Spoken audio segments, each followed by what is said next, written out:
TMC MP Mahua Moitra is in the eye of storm, and thanks to the allegations, serious allegations that have been made against her by a lawyer and a former friend Jai N18V. These allegations were then sent to Nishikant Dubey, the BJP MP, and then brought to the notice of the Speaker. These allegations go at the heart of what concerns corruption and impropriety as a Member of Parliament. The allegation is that Mahua Moitra took bribe, quote-unquote, or some kind of kickbacks for asking questions on the floor of the House. In fact, the security of the login ID and password for Lok Sabha, that was compromised. Now, these are allegations that have been made so far. What is the process that lies ahead? What is an ethics committee? What are the powers of ethics committee?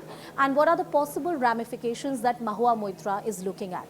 Number one, Ethics Committee is a special committee which is formed under the parliamentary procedure and has the powers to take action against a Member of Parliament. The maximum power that can be exercised is to expel a Member of Parliament if required.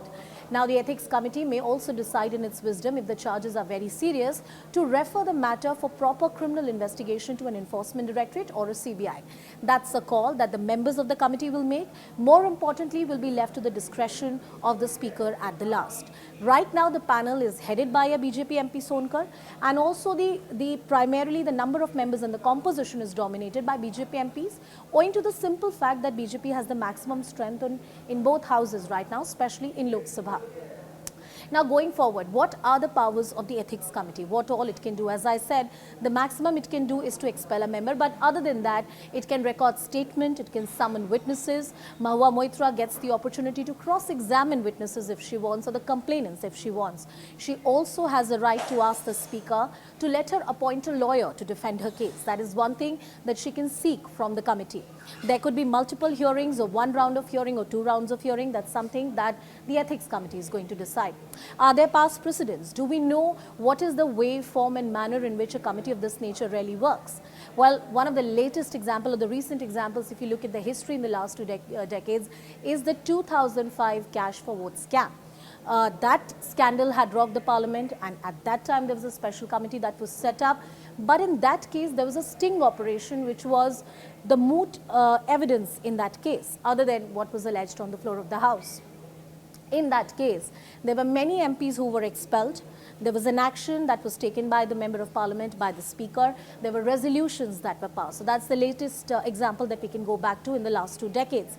What are the challenges that lie in the case of Mahua Moitra? A, the allegations made so far could be arguably to be said to be hearsay, which means that Jai N18V has said something, Nishikant Dubey has said something, but they need to be corroborated either through a financial trail or with the kind of technological evidence that can be brought on record, like the NIC, the parliamentary records, if they can look at the login ID credentials or the geographical locations where the account was really accessed.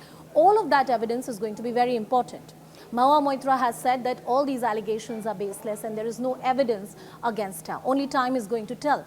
But the charges which are made are very serious in nature. The Ethics Committee can decide that, there is no evidence against her, she is innocent, and like in any other trial, she is innocent until proven guilty. The second option is that they find some kind of problematic aspects to this case and they think that there is a necessary action that needs to be taken. There are various kinds of action that can be taken, and the maximum is expulsion as a Member of Parliament, which is a loss of prestige and also the loss of office as a Member of Parliament. And the third one is that in addition to a step or a kind of punitive measure which is taken by the Ethics Committee, this can also be referred to an enforcement directorate or CBI if the Ethics Committee thinks that there is ample evidence to go ahead with it on record. But let's see which way does this really go, with the hearings happening, with the committee resuming its proceedings, starting its proceedings, or everything hinges upon the kind of evidence which is brought on record. Not just a statement of Jai N18V, but what can he bring before the committee to corroborate his statement.